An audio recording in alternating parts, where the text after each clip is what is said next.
All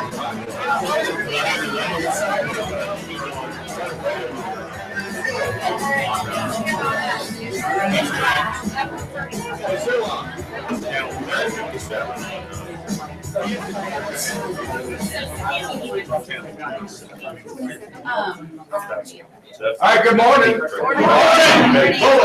Quiet, have a seat. Thank you, sir. All right. Can I have Preferably your own, Jim. So, what are we talking about today? Money. Yeah, we're talking about what would you do today. We got a couple of stories that have happened in here that we need to put out there to the world, make sure that we don't have this happen. And we have Smith Douglas here that is going to talk about their wonderful new homes and communities so that we can have you guys educated and share the information of their wonderful things they're going to bring to you so you can get people excited to get out there to their community. So, come on, ladies. You're going to start it off today. We want it with velocity, quickness, and enthusiasm. All right. We're here. Smith Douglas. By the way, thank you. Thanks, Em, for the breakfast. Thank you. You're welcome. You're welcome. We love Chick-fil-A. It doesn't take us 4 or 5 hours to put those little biscuits together. We're with Smith Douglas, and Smith Douglas, I don't know if y'all are aware, we have about 26 different communities in the whole geographical Atlanta area. We've got them in Paulding, well, not Cobb, let me take that back, Cherokee, Paulding, and we have our community in Forsyth, Crescent Landing. We have 2 stories. We have 2 ranches right now. Actually, we have 1. We wrote a contract. All right. But it's a 2,400 square foot ranch, 3 bedrooms, 3 full baths. Awesome. It would be great for seniors or first time home buyers. It's phenomenally pretty. You really need this, even if you don't have a client, come and see it. It's very, very elegant. 239.9. The other thing I want to tell y'all about real quick before I forget, we have a CE class free in the community December 15, starting at 12:30. We're going to provide lunch, and we will have the class. So if you need some CE credits, come see us. How many lots do we have? Right now, we have about 15 lots available, and then we have a new section that'll be opening with probably 50 more. You get so much square footage with Smith Douglas for the dollar. They're production builders, they're not custom builders, but their houses are just phenomenal. They have lots of beautiful trim. And I have a question on that ranch. Is it on a slab or is it? Slab. But it's set up so wonderfully. It has like an in-law suite.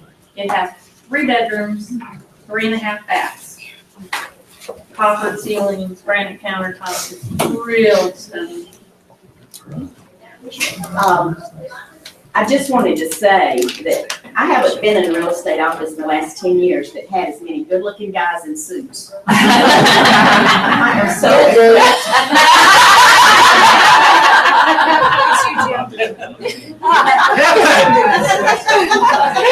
I'm more impressed with the suits. I hope you're not talking about this.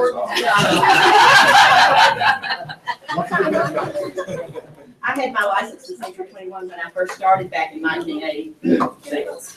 And we wore the mustard colored jackets. Yeah. I was the only one that looked good in it. Terry's buying those for us next year. Yeah, I mean, really, they're mustard colored jackets. Hell yeah, we're bringing gold back. Put Put it up for it. I will buy anybody here that wants it. Oh, so never mind. Anybody have any questions about? I have a few full packets here that have all the floor plans and information. If anybody wants one of those. Y'all enjoy your breakfast. We do. Thank you so much. Oh, we need to do a drawing. We got stuff. I think My card's not there. Oh, Yeah. Yeah, there you go. We have one $25 gift card they're gonna be drawing for. give me that other one. What? This guy's drinking all over. Did I? Watch him like a hawk. He's the one that used to Chick-fil-A. Thank you. And their pizza. Another card. Terry, pick one up. There's one more. I was gonna bring Walmart, but you think you're too classy, so.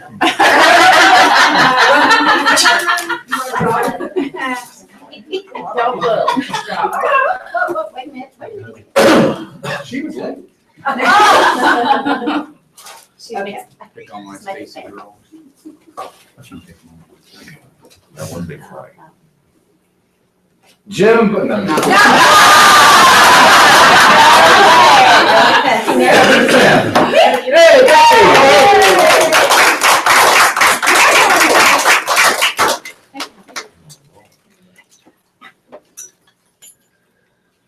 No. Silver Owen. All right. Thank y'all so much. That's awesome stuff. There Good you to go, see you, sorry. Lewis.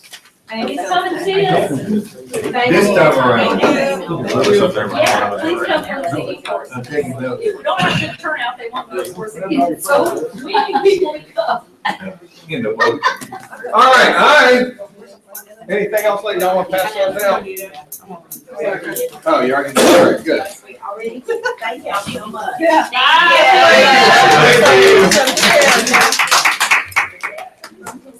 Just about everybody will leave with something. I'm selling these. No, I'm just kidding. I said, I'm not gonna go try to sell these at the office. I'm gonna go ahead and buy the damn box. I'm gonna throw some candy out. We're gonna have a good time, all right? I want you to be healthy and, have some goodness. And I'm gonna draw right now, drum roll please, 4. This is awesome. Everybody's gonna want one. 621 bucks. Who wants it? Let me see your hand. I didn't have my card.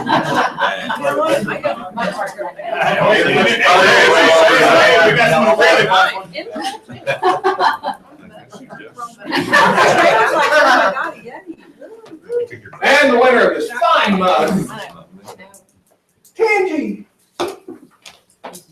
Did y'all know that's Tangy? I came up with that and she said, that's one I've never heard.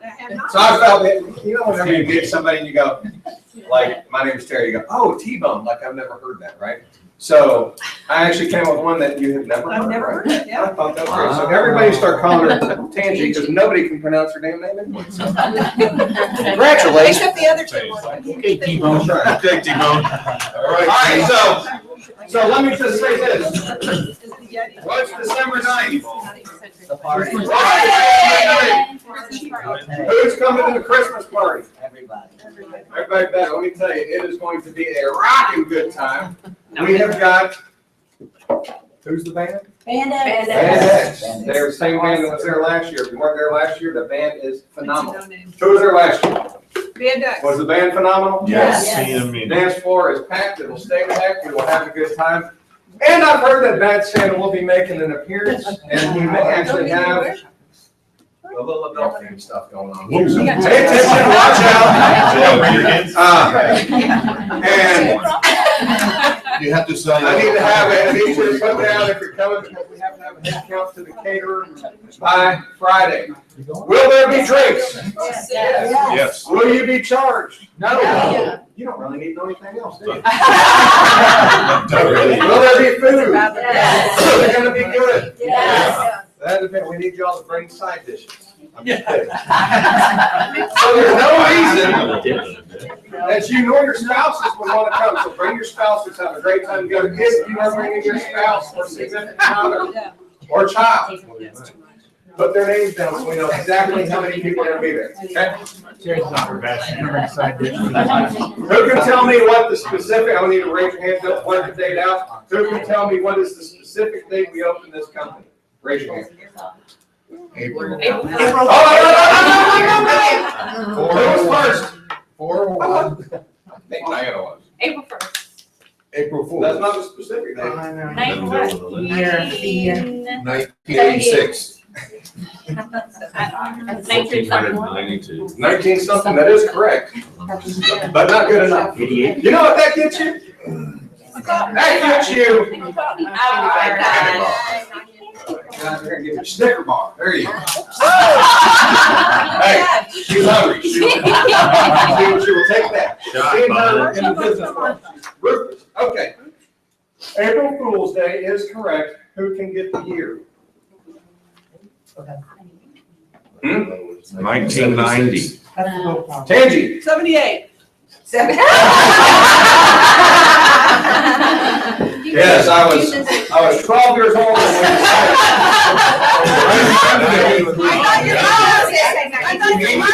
Louis, you're going to get $50 because you're blurting out all the wrong answers. Your mother. Who wants to take a guess? 99.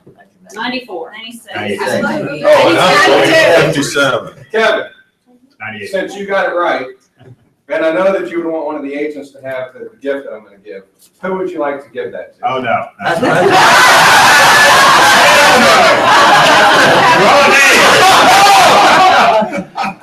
You can smell this.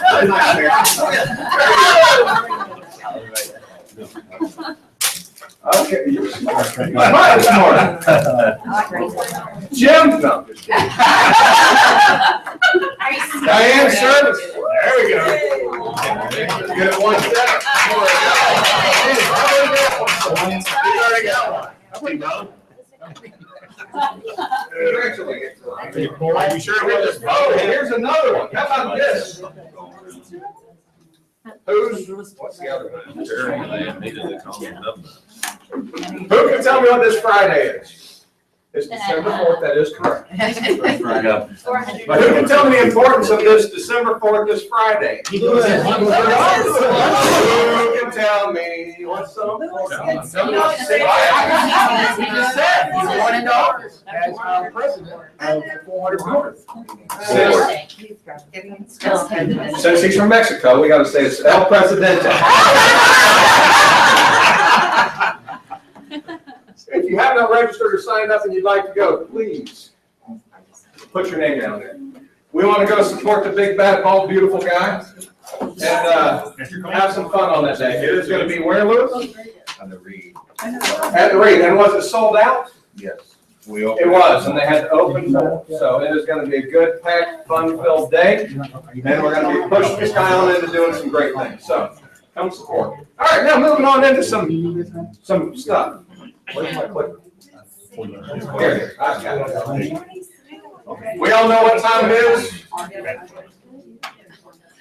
It's showtime. Let's go. You know what I want to talk about today, Jeff? It's not your time, it's showtime. 5-1, 30 year, and what is the LIBOR? LIBOR. So it doesn't matter what you thought you were going to talk about, this is what you are talking about. The London Interbanking Offer Rate Sheet. That's what LIBOR stands for. Who can tell me what LIBOR is? She just said it. London Interbanking Offer Rate. London Interbanking Offer Rate. LIBOR. What is that attached to, people? What is the LIBOR rate attached to? The interest rate. What interest rates? What's the B stand? Arm rate. The arm rate. The arm rates, yeah. It is an index. That's right. It is an index. And when you get an arm rate, usually the bank has a margin of what they want to make on it. So it's usually about 2.25%. That's the margin. So when your arm rate expires, they take the 2.25% and they look out and see what the LIBOR is that day when you're over your 7-year arm and you're in year 8. They're going to go ahead and adjust it. They're going to look and say, okay, it's 1.5 for the LIBOR that day. And then the 2.25, so your new rate effectively is going to be 3.75. So the key thing with the LIBOR is when all the other rates start going up, if the LIBOR goes up and you're in an arm and it goes up to like 5%, and you're adding that to 2.25, you're going to have a pretty high rate. So it's important to keep an eye on that. It's been the lowest it's ever been for the last few years. So actually, I had an arm on one of my houses that I rent, and it went from 4% down to like 2.75. So they've been going down the last few years, but you're going to see a reversal of that. So those that have arms coming up, you're going to see some of them, good time to refinance now while you can get a fixed rate under 4. So. Now, let me give you an example of how these things will affect people. Sometimes they'll go ahead and make a decision to move or refinance when this starts happening. So I got a 5-1 interest-only loan back in 2005 on the home that I live in today. When it adjusted to it, as opposed, I thought, hey, interest only, isn't that great? I'll just do that low payment forever and ever. But then at the end of 5 years, what happens? Anybody? Anybody, what happens? Normally will go up. Why? Why? Because your money might be more expensive at that time. I mean, you. That's the wrong answer. Could be, part of it. A 5-1 interest only loan, or whatever people signed up with, adjusts to a 25-year amortization schedule at the end of that 5-year interest only time period. With principal and interest. Well, if it's on a 25-year amortization, that means you gotta pay the loan down within 25 years, not 30. I want you to think about this. It doesn't just make it go up because interest payments will probably go up, it is, or your payments will go, it goes up because of the amortization schedule that is now attached to paying that loan off. So I'll give you an example. So over the last couple of years, I said, no, you know what, there's no need to refi because the interest rate was at 2.875.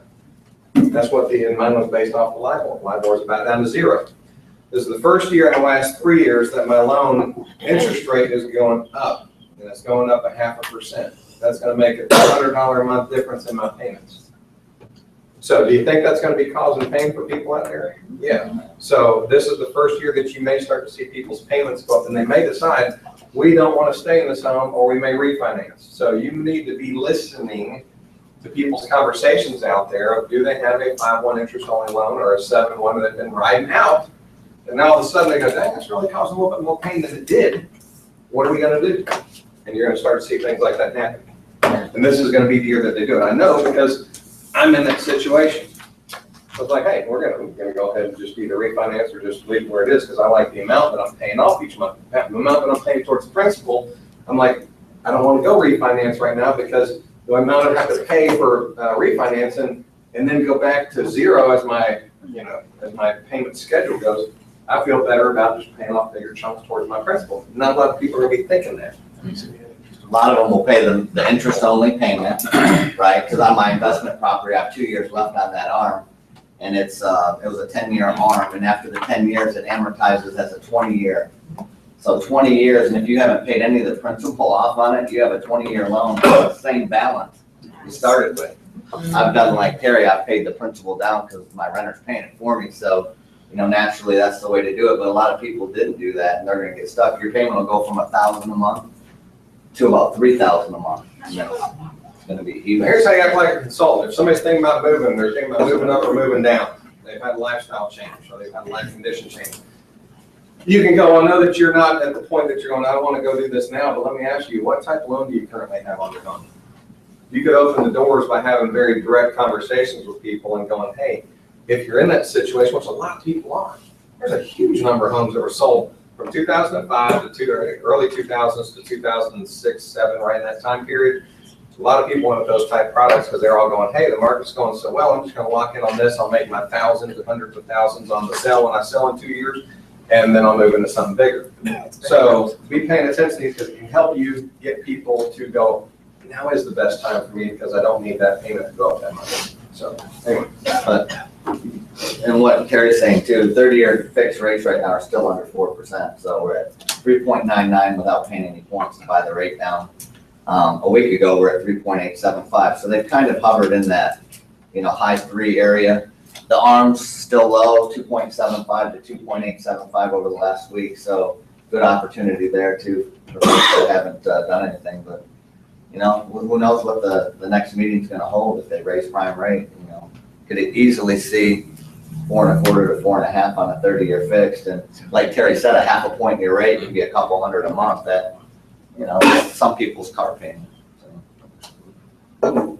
But anyways, quick update on TRID. Everything with TRID is going smooth. We've got it all the time frames down, and we actually closed one a week ago in 21 days. So I know a lot of lenders were saying 45, but we've got it down to a science now, and we've worked through the cycle now, and we've got it down to about 21 days. Obviously, we may not be able to do that in July when it's the hottest market, but right now, between now and spring, we should be able to deliver at 21 to 30 days without a problem. So just wanted to mention that to everybody while we're here. Any questions from anyone on TRID, what you're seeing out there, any problems, any issues you've had at closings? Mr. Salisbury? Yeah, let me just tell you, he's worth his weight in gold as far as trade goes. It's a disaster for all the other lenders. I haven't had one that hasn't changed at the last minute. I haven't had one that has closed smoothly. And a lot of that has to do with the fact that when they send out the closing disclosure, they don't send out the package. We're still getting the package an hour before for a lot of these guys.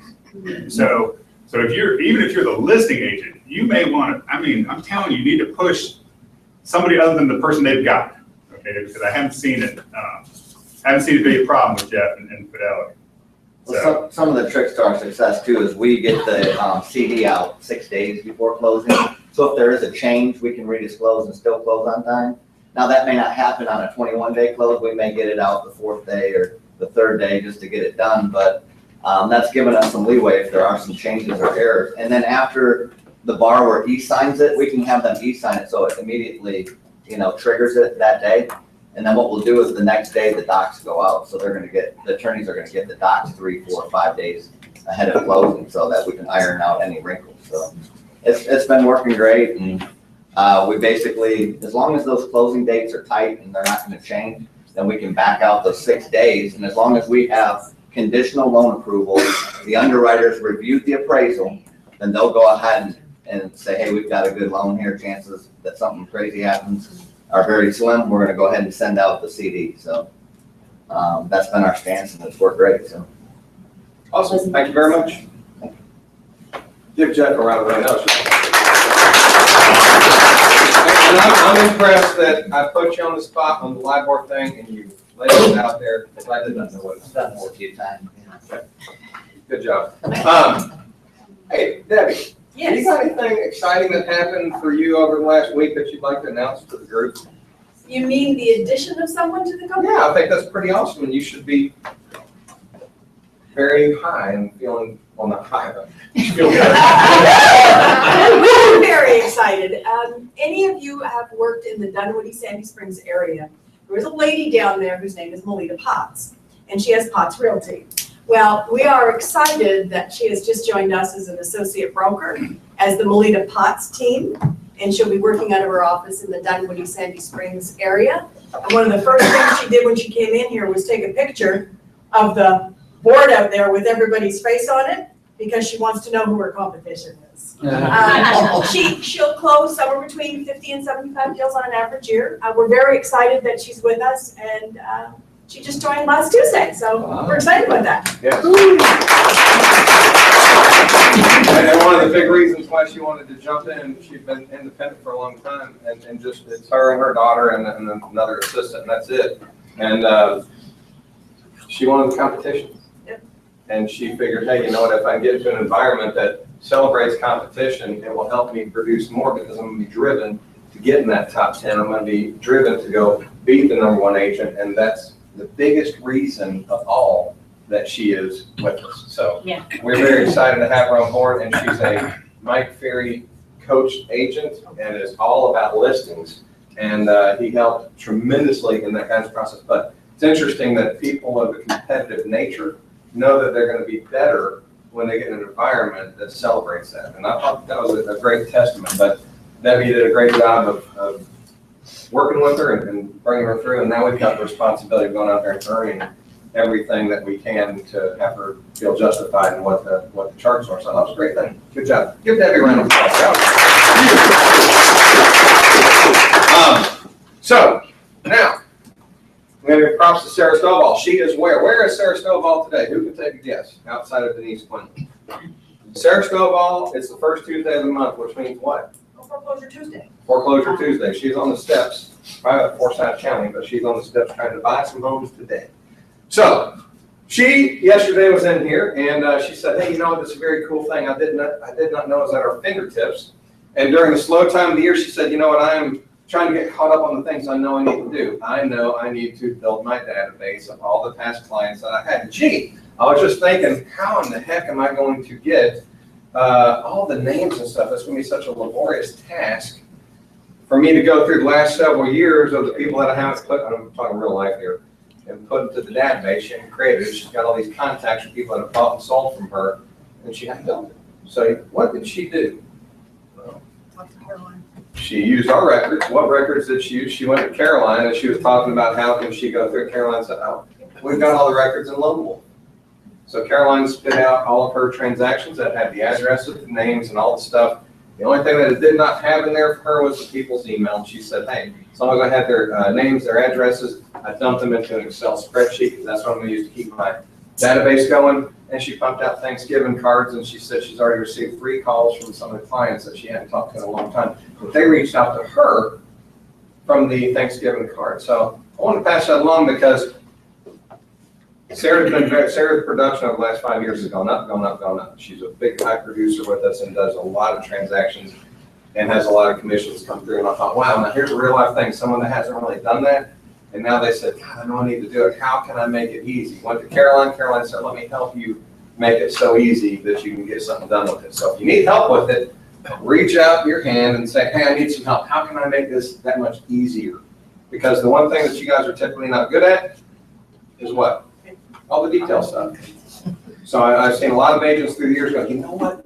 This month I am going to start building my database. And I said, why don't you go pay somebody an hourly thing and just give them a big book of stuff and say, you go dump this into this and direct them and get it off your plate. And they go, no. I'm going to save that money. And I'm going to do it. I know I'm committed to it. And I can talk to them 6 months later and say, how many names did you get into your data? Oh, I was going to get on it. I still haven't done anything. And I think, wow, how much better would your world have been had you just paid $100 to somebody to take care of all the stuff that you are not good at? Okay? You don't have to hire an assistant for life. You can go to somebody and say, will you do this for $100? I need you to create my database. I want it in this system. And I want to make my life easier, but I know this is a business. I've got to have a database. Who in here thinks they don't have to have a database? Good. Louis, were you going to raise your hand? Right. So I just want you to think about that conversation with Sarah Stovall. Now, what system should you put your names into? That's not, I was just asking, did you know which system she used for hers? Well, she got it from Excel. and she's using Excel. And then I'm she's fine with putting it in her. I'm Excel. fine with her using Excel. I'm going to encourage and push you guys to use the systems that are within Century 21 because of what's going to be coming out in January for this office, which is what? Zap. By the way, do you know what this guy is over here? Do you know what his new title is going to be? Zap Master. He's the Zuru. Isn't that right? I like Zap Master. Zap Zuru. T-shirts made. He's going to have the Zoo Crew back there. Not Zoo Off. It's going to be the Zoo Crew for the Zoo. We're going to have some fun. But here's the deal. When that rolls out, all that's going to be, you want all of your friends and everybody going to that and using that website that's going to have a whole lot of analytics going on that you may know a friend that bought a home 3 to 5 years ago that you're thinking, well, they're not in a position to buy. They're not in a position to, but all of a sudden they might have gotten a relocation from their company that they didn't have before. They might be going, hey, we've increased our equity so much, let's go move up and home. And all of a sudden they start going and searching online and you start seeing, oh my God, I need to go reach out to them. So because Zap's coming out, build your database with the content that is there in my number one thing for you guys being LeadRouter. LeadRouter will be working directly with Zap. If you need help with that, who can you get? Zuru. Get with the Zuru. Come see me and go, how do I make this happen? If we don't have it in place, I'll find a way that we can help make it happen for you because it's about helping you get your business going. Okay, here's a couple of what would you do. We've got a couple of stories here that actually happened in this office. Names will not be released. People will not be discussed about, but these are things that have happened in the last couple of weeks.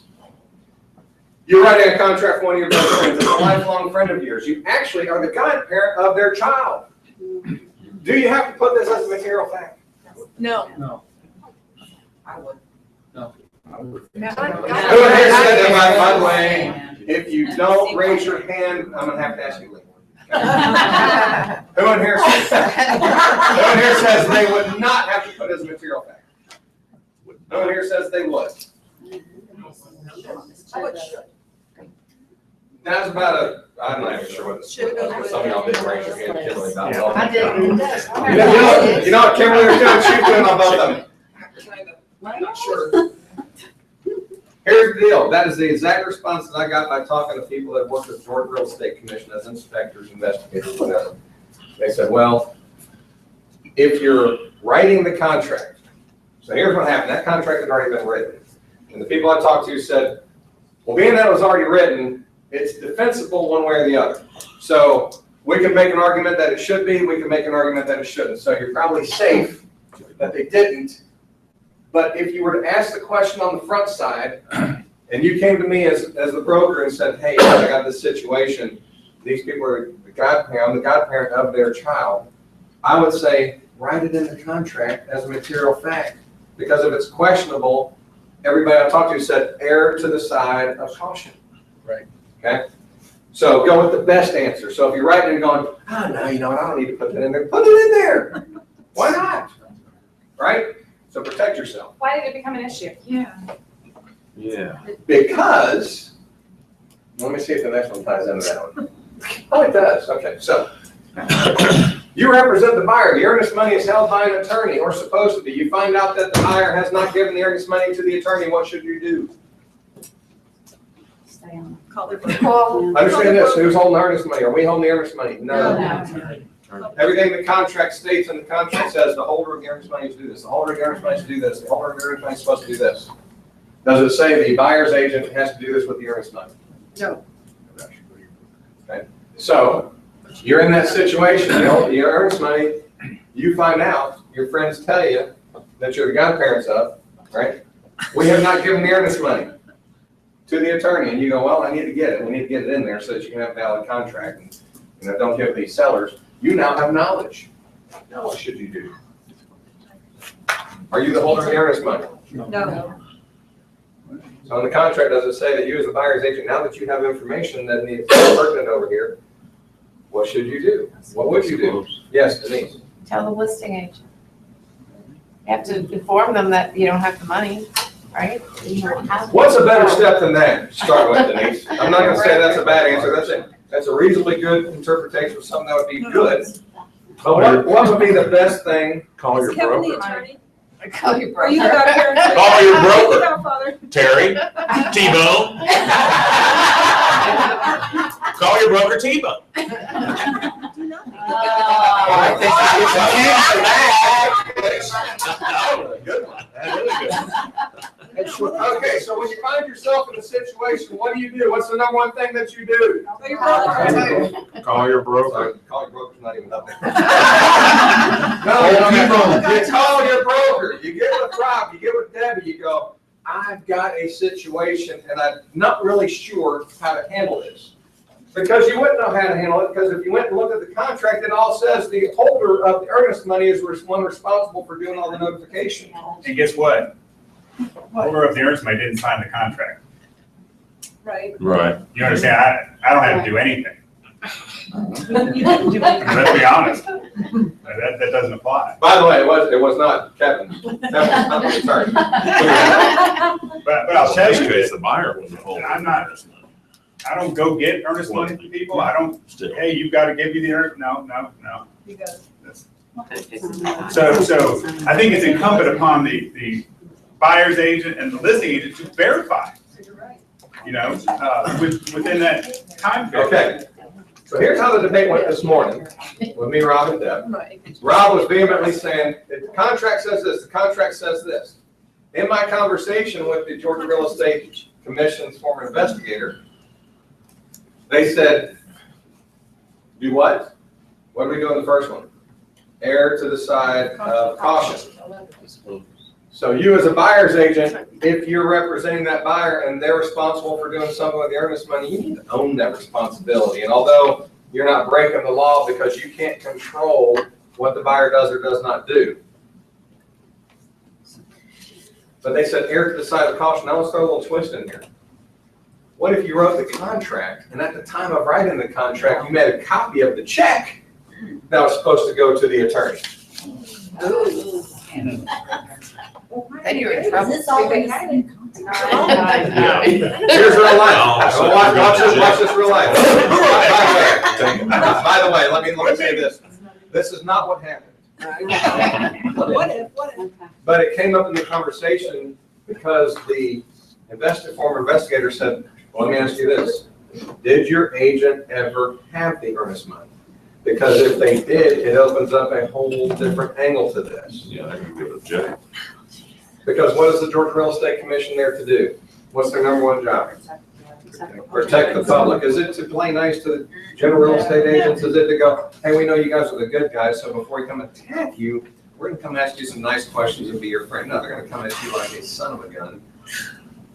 And they're coming after you thinking that you're wrong, and until you prove that you're right, you're assumed to be guilty because you've had a complaint filed against you.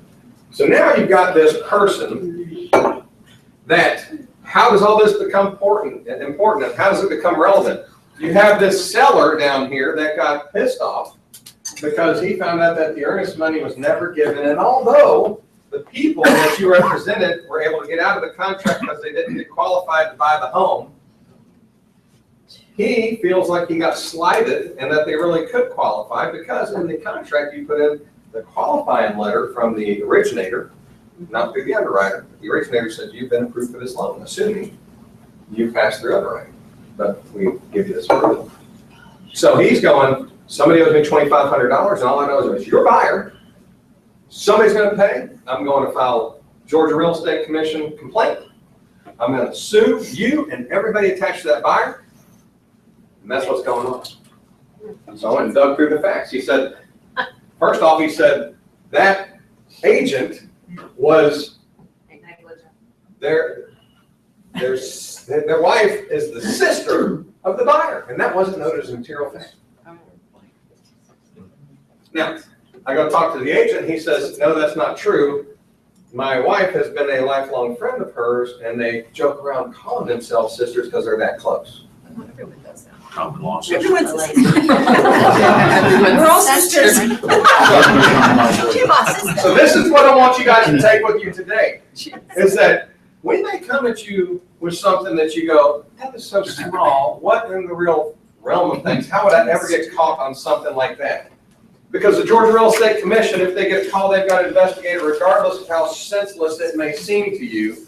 And if they find out that you come off flippant to them and go, oh, who cares about that? Or, oh, I didn't realize that. Or what? Then all of a sudden you are the problem that they want to eradicate from the system. So this is how sometimes these, when I say err to the side of caution, this is how something so simple can become a big issue. And now you got this person that's pissed off and then they work on them. I went and dove through everything. I talked to the, I talked to the originator. I talked to the agent. I talked to the real estate commission. I talked to everybody kind of go, I want to get my hands around this. And once I found out that actually the originator came up to me and said, no, that was a legitimate thing. Here's why, here's what happened. And I went and detailed everything out. I was like, and this guy was a jerk. And I'm like, good luck, buddy, but here's your realities. And we're going to do our stuff cleaned up. So the agent's going to have to take some class time because they need to get an understanding of what is the best course of action. And that's how we're going to work together with it. But the agent really wasn't at fault. But they were, in my opinion, that the earnest money was not addressed properly. Because what should you do when you come across that situation? Get with your brokers. I would have erred to the side of caution and said, although the contract doesn't stipulate that we are the holder of the earnest money, we now know this. So we need to notify everybody that's in the transaction. Now, Rob said, we represent the buyers, and that would be something against the buyers. And I said, we represent a bogus buyer, because if they're not willing to live up to the contract and provide the earnest money, we don't have anything to fight for. So to me, I don't care. I'm going to go err to the side of caution and write a letter and notify everybody. That's how you notify everybody. You don't call. You notify and write and make sure that they receive it. Okay. I think this is a good one. This is a generic. I'm going to generic this up a little bit. Buyer and seller have an outside agreement that does not happen after closing. Seller decides they do not want to honor the deal, which is financial. Okay. The deal as in the purchase sale or the outside agreement? What's the deal that's not honored? Outside. Outside. Okay. Closing has happened. Whatever their arrangement was, nothing was in writing. Couldn't be because it's an outside agreement. So they come to you and say, hey, you represented me in the transaction.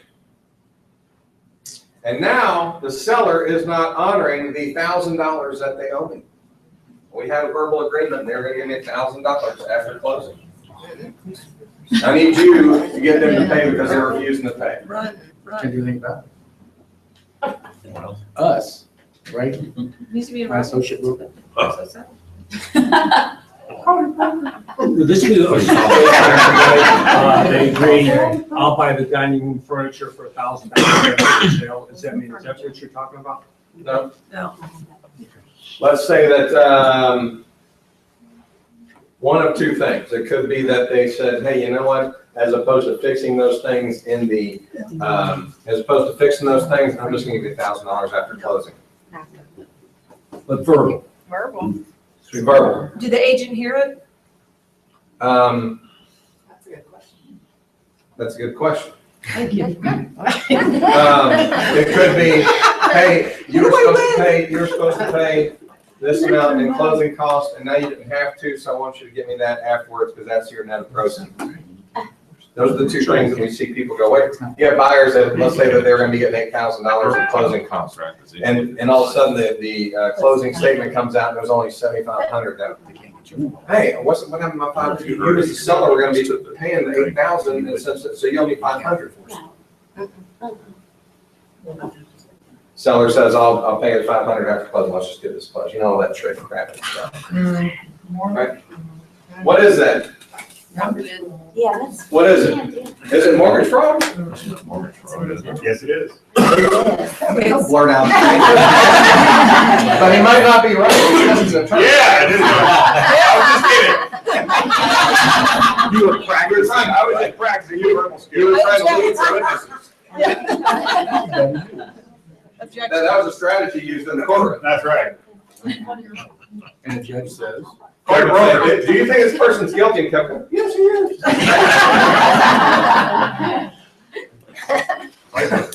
So who in here thinks it's mortgage fraud? What makes it mortgage fraud? It wasn't Hidden. on the HUD, it's on the deal. Hmm? It wasn't on the HUD. What specifically makes it, what did you say? It wasn't on the HUD. Does she get an award? Yes, she does. Well, We have some out there, peanut M&Ms. Good job. I knew I had to get over these. peanut M&Ms, I mean, come on. So here's the deal. You will have somebody at some point in time come to you in a situation, they go, you know what, we just need to get this deal done. I'm gonna pay them this much after closing. I don't want it on the paper because the mortgage guy said that we can't have this on the paper, so let's just do work on it. That is mortgage fraud. All I want you guys to realize is, if it can't be on the HUD, you can't do it. If it can't be on the HUD and it's anything related to financial mixings, it is mortgage fraud. And the way that they look at that is, any dollars that are transacted in that deal, the lender is funding that transaction. And if there's any dollar associated with it that's not noted on the HUD, then the lender falsely lent money in that deal. What That's how about it gets personal mortgaged. property then? Put it in writing. Okay, just have it in writing. Put it in writing. Okay. Personal property bill of sale. So we have a similar situation, but we have a temporary occupancy agreement that's in writing and signed and states the per day fee and the drop dead date and how much they're gonna pay. But I'm not gonna give that to the lender. Why not? It's part of the contract, isn't it? Should I?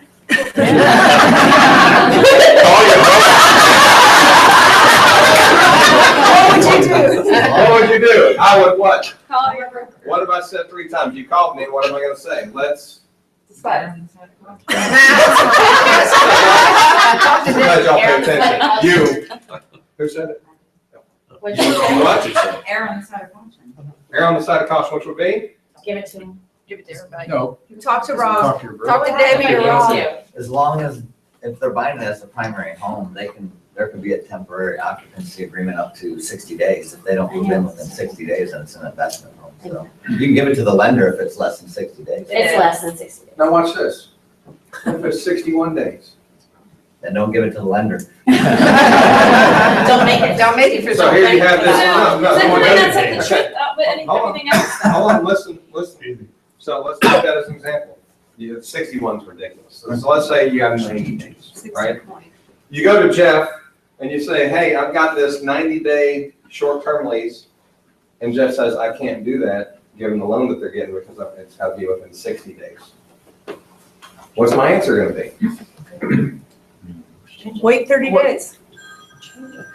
I'm gonna give it to Jeff. What's my answer going to be? That's Rob. I don't want my name attached to that glass rock. Get him to sign off on it. Think about it. What would my answer be? Change the loan. You can't do that. It If the lender says it can only be 60 days based off this loan that they're getting, if it's longer than 60 days, what have they done? You're a part of fraud because you're saying that something that is not true is going to be part of them getting that loan. Does that make sense? Yeah, no, I hear you. So, But we're you okay. come to me and I say, Okay. we're gonna err to the Well, side it's of not 90 caution. days. You go to Jeff, you say, Jeff, I've got this situation, can it happen? Whatever his answer is from the lender's perspective, is given the loan. If he says that can't be done, guess what? Can't be done. We don't represent. I'm not saying on your deal, I'm We saying, don't represent the buyer. okay, but still, here's the deal. If you have knowledge of it, and it came to be that they got caught, are you liable? Well, I wasn't the buyer's agent. Did you know about it? Well, yeah, I'm not the buyer's agent. You're liable Okay, because but you know about it's it. 30 days. Doesn't matter.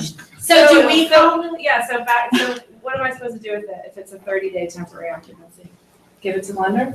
It's not gonna throw things off? Err Are to they the side gonna of put it caution. on would you put it Err on to the the? side of caution. Err to the side of caution. You know, if you're sitting there going, I don't know if you need to do that, then it's wrong, right? But the personal property, they're saying do not put it in that line. yeah. You go to your lender, and as long as it's done appropriately, then you're fine. I know, but It's gotta be, look, we're buying things from the personal property, it's gotta be legitimate. What happens is, people put bogus stuff, and they're gonna say this chair for $10,000. It's a damn Adirondack $150 chair. well, it's just a list of stuff that goes with. That's totally legal, and that's totally fine. If it's a list of stuff that goes with the sale, then you list out your personal property bill of sale. You go to the lender, and whatever they tell you to do, that's what you do. As long as it's usual and customary, that's what you follow. I thought I was told you can't put it in. Well, anything of a thing of value can affect the, Yeah, I wouldn't do a personal property. so if you have Everyone's still doing a sale that that. you can just, I don't want it, I don't need it. Yeah, just Yeah. don't get it. Why are you making, Okay. why are you making? Don't want it. Okay, yes, Donna. Can the attorneys draw up a separate contract?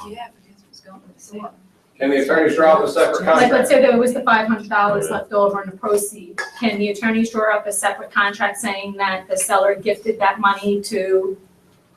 Well, they could, yes, they could. Included. Would you?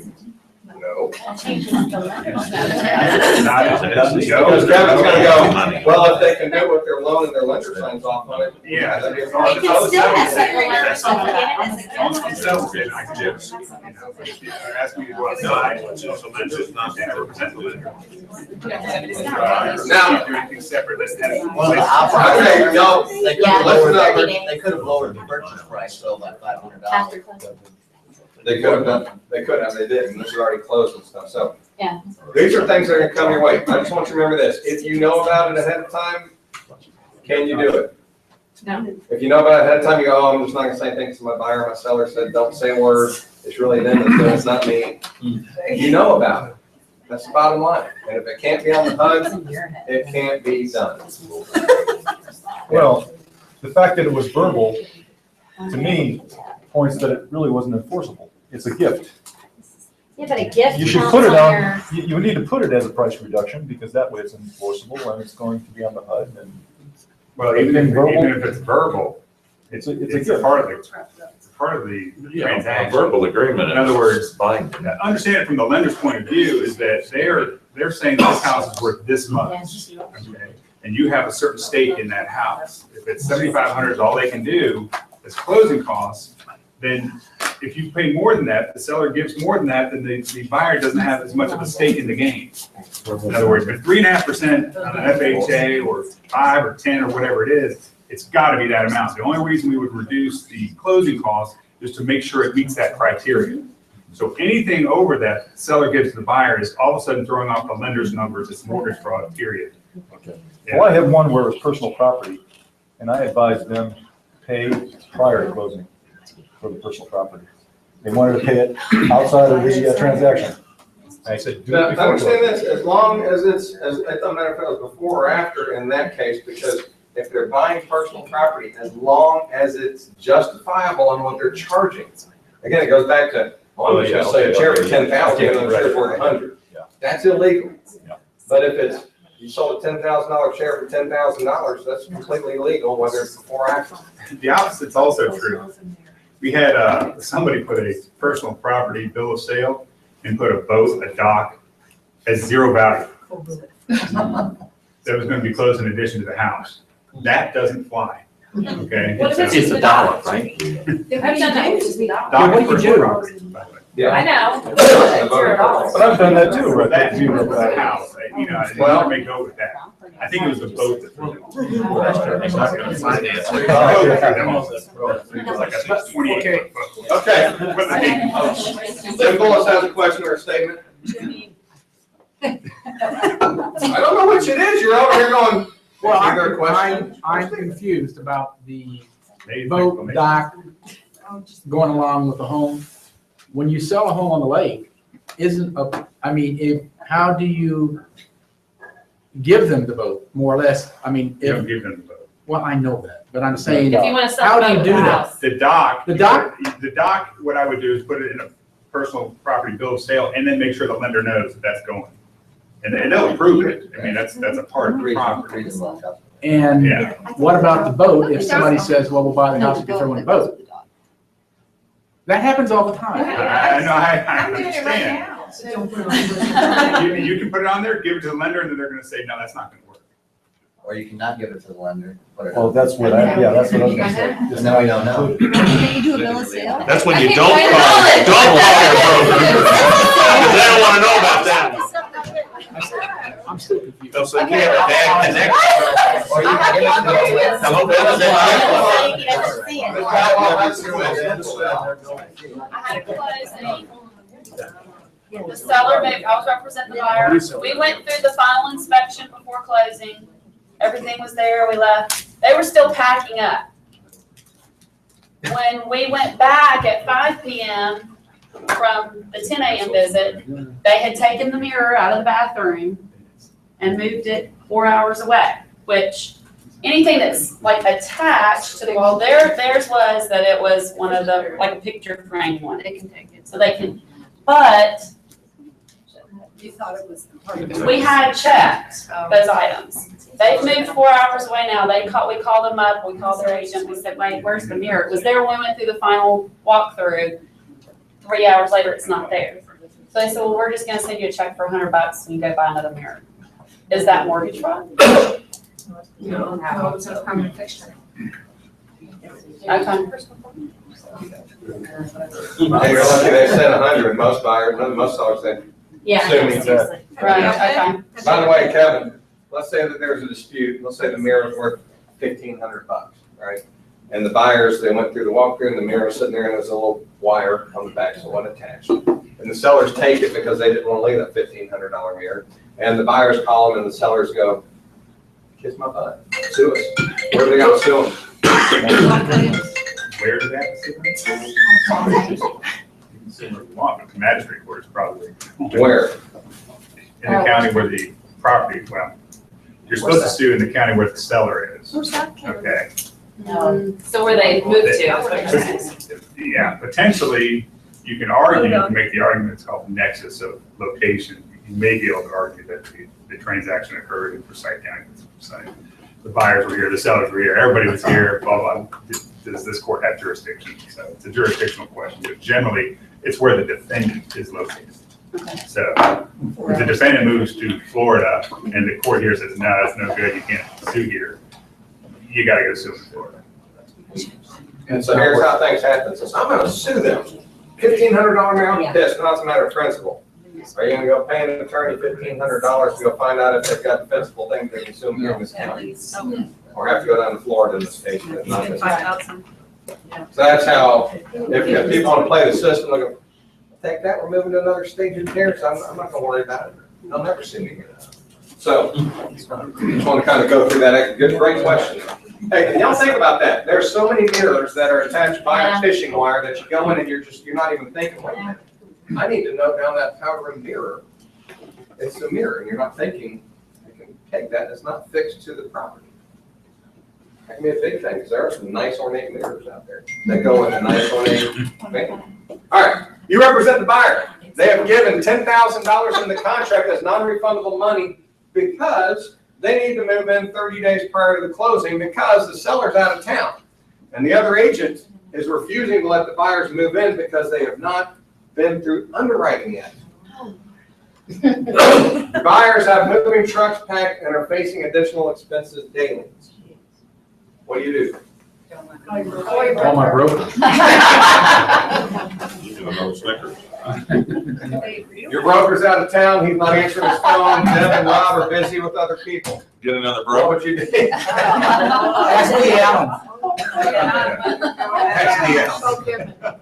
That'll really take care of it. What would you do? That's called Kevin. That's a good answer. Call Kevin, because it is a legal matter, really. What could you do? Is the buyer, is the listing agent rightfully guarding the home for her people? Sure. Now in the contract, I want you to understand, it says the buyers have to move in 30 days ahead of closing. They're giving this $10,000 as a non-refundable deposit in case they can't buy the home. That's your insurance as the seller. Everything's there. The lockbox is sitting at the door. Keys in the lockbox. I wouldn't put that in there. What do you do? So we call you and then you call the other The person. money's given, That's very everything's clear, obvious. everything's legitimate. This contract's solid, there's no contingency. Let him in. You don't know. Underwriter has There's no not done it, but let me finance ask you this, contingency? hold on. Nowhere in the contract does it state that it has to be through underwriting in order for the people to have that. Well, that's why- Let him in. Yes. That's stupid. We're not doing that. No, think about this, as a seller, you may have people go, hey, you know what, I've had the home on the market, it's been vacant. If they need to move in early, I don't care if they don't do it right, put $10,000 penalty on there and they'll be fine for me. And if I got a victim or whatever, $10,000 will cover the cost, let's go there. Won't you do a temporary occupancy that states that if they don't close in a certain length of time, they would have to vacate? Isn't that in the, Well, you have to be a part of the contract, that should be. yeah, Because if not, you're stuck with a lot of legal problems in there. Well, those are different thought processes than what I've got up here. oh, Yeah. So, the question is, you got it in the contract. You're at 30, this is 30 days. Your buyers have, their trucks are packed, they're paying $1,000 a day. In the contract, it states that they can move in 30 days ahead of time. You have to let It does not say in there, it has to be through underwriting. They've given $10,000 that the sellers are holding in their bank account. You gotta- Let him in. They're lying. Why can't I just let them in? That's the question. The lockbox is on the door, it's got the key in there. Your buyers are going, we've got to get in that home. I have my broker call their broker over that age. That's good. Where's the candy bar? That's a twig. I thought the broker was out of town. I thought the broker was out of town. Yeah, Rover's out of town. They just came back in. Okay. Great broker. No, let's see, he didn't say just call your broker, he said have your broker call it. Oh, yeah, okay. I'd call Yes, Kevin. Debbie. Wouldn't, at that point, in that scenario, wouldn't the seller be in breach of contract because he'd already signed and agreed to allow that person to move in?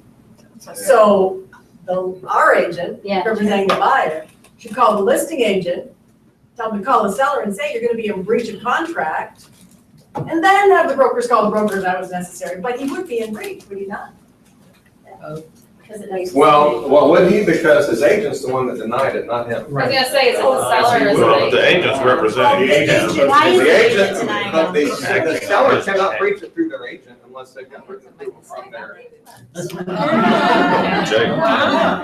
So what would They we should have do? written it up front better anyway. Well, it should have been written better up front, but it wasn't. So you got the lockbox, you got the key, you got the ability contractually to go in there and do all that stuff. The other agent's going, no, I'm not letting you in. We call Mr. Salisbury. The cops. We call Mr. Salisbury. Let him in. We call Mr. Salisbury. Well, it shouldn't be a problem. Say, let him in, let him in. Go on in. What did you say, I'd Clay? say be real careful about letting someone into someone else's house. You kind of get them out once they're Right in. now, I would get that listing agent and read him the riot act. Seriously. Because at $1,000 a day, his seller is gonna be responsible if the listing agent is acting under the seller's orders, okay? And you want him to confirm that, you are acting with the seller's approval, keeping us out of this house because it's $1,000 a day and we're charging it to the seller. Period. They're in breach of contract if I'm not allowed to, if my client's not allowed to come in there. At $1,000 a day, that listing agent is gonna be calling the seller immediately, Where is the seller anyway? okay? And just say, hey, look, where's the Now, say that? with that information, would I suggest to you to go open the lockbox up and let your people have the key? No. No.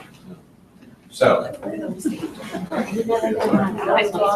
I would say the answer is no, they can't. If they've got an issue with it, they need to go find an attorney that can represent them. We've talked with ours, Kevin, and he has said this, and that's what we got to say. You mean the buyer? Yeah. Tell your buyer to go get it. So that's the answer. Even though you're representing them. Well, now we got a contractual Yeah, now it's issue. litigation. Who will contact? Now it's damages. Damages are accruing at $1,000 a day. I don't know, I think that's, what you're saying is, it's a both sides can be wrong. Because you have a contract that does not have any stipulation as far as, you just in blank, it's a blank statement. You can move, I'm paying you $10,000, and you can move 30 days. The agent received that contract, interpreted to the seller accepted that, okay? Now they have an understanding that those people are gonna move to his house 30 days prior. There's nothing else attached to that contract as far as legality on it. It just says, I'm giving you $10,000 for it, and they're saying, okay. So at that point, that listing agent, okay, already had the okay by referring that to the seller, saying, do you understand this is what's gonna happen if you accept that contract? The seller said, yes, I understand, I have no problem taking the 10 grand. And now the listing agent said, okay, so you understand, I'm gonna have to let him in. And he's gonna say, okay. So at that point, the buyers are out there. So let's take that to the next step. That's Lewis's thought process. His buyers move in the home. They cause $30,000 worth of damage to that home. They don't close on that home. Yeah, They move out because they couldn't get the loan. we're good at getting them. Who's the seller gonna go after? Everybody. I don't even hear from Lewis. Listing agent. Kevin, can you tell me? Everybody involved in the transaction, I promise you that. Yeah. Oh, but the buyers, the listing agent said no, and all that's in writing. They've been emailing back and forth. They've been very diligent. They're saying, you cannot be let in. Who are they gonna sue? Well, you're gonna sue the buyer and the buyer's agent, but the seller can always sue directly anyway for the damage. Right. I mean, that's gonna be. But that's a separate case about him going after that buyer for damages, because there's a contract that says, I'm accepting you 10 grand for you moving 30 days earlier. There's nothing else attached to that. So you're granting that buyer the ability to move for the exercise of $10,000. But you have direct evidence from your listing agent saying that you cannot do that. The seller is now in breach. Correct, but I'm just saying that Then before the that buyer has reaches the option that. of suing the seller. So this is what I want to be clear on. Your actions are what puts you in trouble or keeps you clean. If the seller had given the buyer the keys and said, you can move it in 30 days ahead of time, and they were out of town and they lined all that up, they can move in because the seller gave them the key. If your action is what has to give the people the key, which it was in this case, if you have to open the lockbox, then the answer is no, err to the side of caution, don't put yourself in that situation. And you say no, because of legal situation. Okay, is that good? Yes, yes. That was the last thing, so, sit down, Joe. He's gotta go, I really gotta go. Sit down. I love to sit and chat. All right. Wonderful meeting, sir. Yes, have a great day. Actually, he said, I don't want to listen to this anymore. If you'll notice right here, where is this neighborhood? It is Glen Creek. Who can tell me where Glen Creek is? It's right off Old Atlanta Parkway, Old Atlanta Club. What? You said Parkway for what? Never enough time. I didn't say one that. Who said one that? But wait a minute, why is it Southern Circle? But it says Glen Creek. Oh, yeah. Oh, you know what? This is not, it is Glen Creek. There's about 3 or 4 lots on Southern Circle that are attached to the neighborhood, but they're actually on Southern Circle. Yeah. So, so you're not, you don't feel like you're in the neighborhood, but they are attached to the neighborhood. It's part of the land. So, it's on Southern Circle. You go down Old Atlanta Road to James Burgess, take a left and take an immediate right, and it's right on that. Pass it every day going. So never enough time is very good. So she will have hot spinach dip and chips, asparagus, cheese puffs, lasagna with meatballs, and dessert. None of which I can have. So I won't be going. So go there, get into the drawing. What we're going to do differently now is we're going to have them draw, whoever goes. We're going to draw one from each of the homes that you go to. So it's not you being put into a big old bowl. We're going to draw that day. So last week, 2 weeks ago, Phil Barona was the winner. So he will be in next week's monthly money board entrance. And that's how we're going to do it. So each one that you go to, we'll draw one from that stack of cards. So go to that. And what is next week? Monthly money board. So, anybody got anything they want to share, ask, whatever? I have 4 poinsettias to be given away. Anybody want a poinsettia? If you don't, I will not draw your name. So, here's 3. All right, so we have Kelly Barton, Oh, yeah. Elizabeth, and you gotta be present with that with these, so. He had to go. He had to go. He would like that poinsettia, he's that kind of guy. Lewis! And last but not least, y'all, by the way, if y'all are right up here, they're wrapped up for you now. Last one. Yaju. Yay. And if you didn't get a candy bar, I do not want any of these left over. Come grab a Twix or whatever's left in here. Everybody must take one until the box is empty. Go to the open house and y'all have a fantastic day. You've only got 3 more weeks left. Woo! Denise wants to say something. Is that okay? Sure. Oh, yes. Yeah. Hey, y'all, real quick, before you open the door, don't open that door. Everybody, need silence. I need silence. I need it real quiet in here. Hello. Nobody speaks. Yazoo. Nobody speaks. Y'all listen real quickly. Denise is collecting money for the staff. So if you would like to participate, they would like to give a gift at the Christmas party next week. So if you care to donate, donate. Denise has this stuff right here. Help out, and they'll go do it, make it easy for you.